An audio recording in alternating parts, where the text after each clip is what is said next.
साथियों नमस्कार, स्वागत है आप सभी का। जैसा कि मैंने आप लोगों को बताया था कि आज से हम लोग मंथली करंट अफेयर्स की वीडियो शुरू करने वाले हैं, जो कि यूपी पीसीएस प्री 2022 के लिए मोस्ट इंपॉर्टेंट है और यह उसकी पहली वीडियो है। क्योंकि यह कंप्लीट वीडियो नहीं है, इसमें मई 2021 के अंतिम सप्ताह तथा जून 2021 के प्रथम सप्ताह के इम्पोर्टेंट टॉपिक को कवर किया गया है। इसके बचे हुए टॉपिक्स की अगली वीडियो आगे आने वाले दिनों में आप लोगों को प्रोवाइड कर दी जाएगी। तो इस वीडियो को देखने के बाद इससे संबंधित अगर आप लोगों के कोई सुझाव हो तो कमेंट बॉक्स में जरूर बताएं। तो चलिए शुरू करते हैं। 29 मई 2021 को शिक्षा मंत्रालय के तहत युवा प्रधानमंत्री योजना की शुरुआत की गई।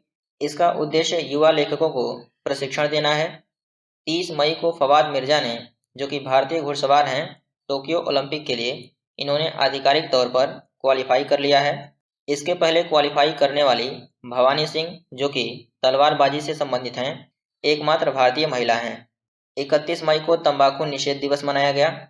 इस बार इसकी थीम कमिटेड टू क्विट रखा गया, यानी कि छोड़ने के लिए प्रतिबद्ध होना। आगे देखेंगे। हाल ही में कुलदीप सिंह को राष्ट्रीय अन्वेषण ब्यूरो का अतिरिक्त प्रभार सौंपा गया। कुलदीप सिंह सीआरपीएफ के डायरेक्टर जनरल हैं। हाल ही में भारतीय तटरक्षक अपतटीय गश्ती पोत, जिसका नाम सजग है, को कमीशन किया गया। इसका निर्माण गोवा शिपयार्ड लिमिटेड द्वारा किया गया है। बीते दिनों भीतरकणिका राष्ट्रीय उद्यान यास चक्रवात से प्रभावित होने के कारण चर्चा में रहा। भीतरकणिका राष्ट्रीय उद्यान कहाँ है? तो उड़ीसा में है और यह मगरमच्छ के लिए प्रसिद्ध है। आगे देखेंगे। असम के मुख्यमंत्री, जिनका नाम हेमंत कुमार बिस्वा है, इन्होंने शिशु सेवा योजना की शुरुआत की। इसका उद्देश्य कोरोना महामारी में हुए अनाथ बच्चों की सहायता करना है। तो शिशु सेवा योजना असम सरकार द्वारा शुरू किया गया है। चीन ने 2 चाइल्ड पॉलिसी में बदलाव करके 3 चाइल्ड पॉलिसी को लागू कर दिया है। कब लागू किया? तो 2021 में।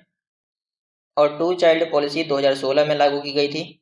WHO ने भारत में पहली बार मिले कोरोना वायरस के वेरिएंट B.1.617.2 को नया नाम दिया है, जिसका नाम डेल्टा है।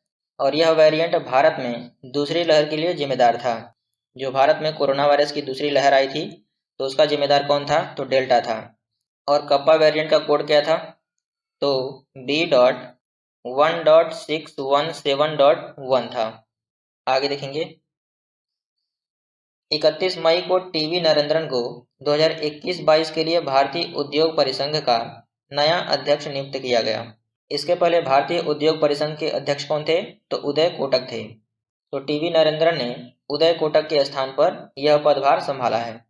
31 मई 2021 को राष्ट्रीय मानवाधिकार आयोग, जिसकी स्थापना 1993 में हुई थी, के अध्यक्ष पद पर अरुण कुमार मिश्र को नियुक्त करने की घोषणा की गई। राजस्थान सरकार द्वारा घर घर औषधि योजना की शुरुआत की गई। तो इसको याद रखिएगा कि घर घर औषधि योजना किस राज्य की है? तो राजस्थान की है।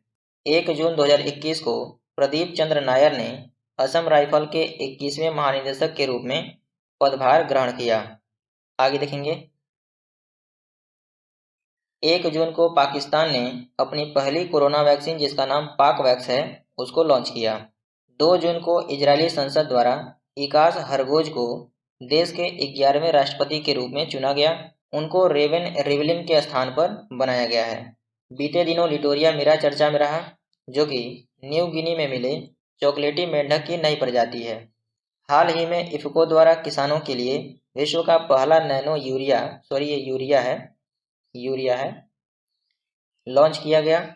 इफको का हेड ऑफिस कहाँ है? तो नई दिल्ली में है। आगे देखेंगे।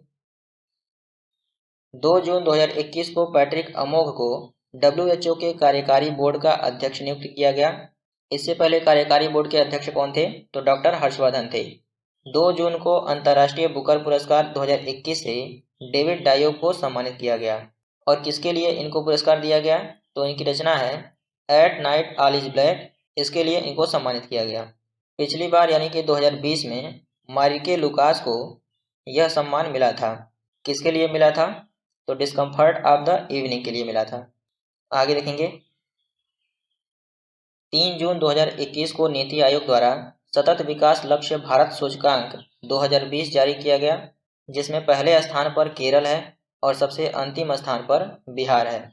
उत्तर प्रदेश का स्थान बॉटम 5 राज्यों में अरुणाचल प्रदेश, मेघालय, राजस्थान के साथ दूसरे पायदान पर है। इस सूचकांक में टॉप 5 राज्य और बॉटम 5 राज्यों को स्थान दिया गया है। अगर उत्तर प्रदेश की बात करें तो बॉटम 5 में है और बॉटम 5 पर वह दूसरे स्थान पर है, यानी कि 5 राज्य टॉप 5 में होंगे और 5 राज्य बॉटम 5 में होंगे। तो कुल स्थानों में यदि बात किया जाए तो केरल पहले नंबर पे है और कुल स्थानों में यदि उत्तर प्रदेश का नंबर देखा जाए तो वह 7वें स्थान पर है। यह दूसरा पायदान आपको बॉटम 5 में बताया गया है। इस चीज़ को ध्यान दीजिएगा, कंफ्यूज मत होइएगा। अगला देखेंगे, 3 जून को मॉरिशस के राष्ट्रपति अनिरुद्ध जगन्नाथ का निधन हो गया। इन्हें भारत द्वारा 2020 में पद्म विभूषण से सम्मानित किया गया था। वर्तमान में प्रविंद जगन्नाथ मॉरिशस के राष्ट्रपति हैं। 4 जून 2021 को वित्त वर्ष 2021-22 के लिए मौद्रिक नीति जारी की गई, जिसमें repo rate 4%, reverse repo rate 3.35% तथा बैंक दर 4.25% निर्धारित किया गया। आगे देखेंगे, सतत विकास लक्ष्य वैश्विक रिपोर्ट 2020 के अनुसार स्वीडन पहले स्थान पर है और भारत का स्थान 117 है 193 देशों में। 2021 में भारत का स्थान 120 है 165 देशों में। अभी मैंने ऊपर आप लोगों को सतत विकास लक्ष्य रिपोर्ट दिखाया जो कि भारत के संदर्भ में था और उसे नीति आयोग द्वारा जारी किया जाता है और यह वैश्विक रिपोर्ट है जिसको सस्टेनेबल डेवलपमेंट सॉल्यूशन नेटवर्क द्वारा जारी किया जाता है, जिसको शॉर्ट में SDSN कहा जाता है। अगला देखेंगे, 4 जून 2021 को डेनमार्क ने लिनेट होम नामक एक कृत्रिम द्वीप है ये द्वीप तैयार करने की घोषणा की। अगला दिया है, जहां वोट वहां वैक्सीनेशन दिल्ली सरकार द्वारा चलाया गया अभियान था। इसका उद्देश्य 45 वर्ष से अधिक लोगों ने जिस स्थान पर मतदान दिया था वहीं पर वैक्सीन दिया जाना था। आगे देखेंगे, 4 जून 2021 को सीनियर केयर एजिंग ग्रोथ, जिसको सेज कहा जाता है, की शुरुआत अधिकारिता मंत्रालय द्वारा किया गया। इस मंत्रालय के मंत्री कौन हैं? तो थावरचंद गहलोत हैं। 4 जून 2021 को रंजीत सिंह डिसाले को विश्व बैंक का शिक्षा सलाहकार नियुक्त किया गया और 5 जून 2021 को विश्व पर्यावरण दिवस मनाया गया, जिसको पाकिस्तान ने होस्ट किया था और इसकी थीम री इमेजिन, रिक्रिएटिव, रीस्टोर रखा था। इस बार इसमें पारिस्थितिकी तंत्र को बहाल करने के लिए फोकस किया गया था। आगे देखेंगे, 5 जून 2021 को हरियाणा सरकार द्वारा प्राण वायु देवता पेंशन योजना की शुरुआत की गई। तो यह क्वेश्चन पूछा जा सकता है कि प्राण वायु देवता पेंशन योजना किस राज्य का है? तो हरियाणा राज्य का है। 5 जून 2021 को E100 पायलट प्रोजेक्ट, जो कि प्रधानमंत्री नरेंद्र मोदी द्वारा पुणे में लॉन्च किया गया। इसके अंतर्गत 2025 तक 20% पेट्रोल में एथेनॉल का प्रयोग करना है। इससे पहले यह लक्ष्य 2030 रखा गया था, जिसको कम करके 2025 किया गया है। 8 जून 2021 को विश्व महासागर दिवस मनाया गया। इसकी theme ocean life and livelihood थी। आगे देखेंगे, देश की पहली इलेक्ट्रिक व्हीकल सिटी केवड़िया, जो कि गुजरात में अवस्थित है, को घोषित किया गया। केवड़िया और किसके लिए प्रसिद्ध है? तो सरदार पटेल की 182 मीटर ऊंची संरचना, जो कि केवड़िया गुजरात में अवस्थित है, इसके लिए फेमस है। तो इसमें यहीं तक था। तब तक के लिए प्रैक्टिस करते रहिए। धन्यवाद।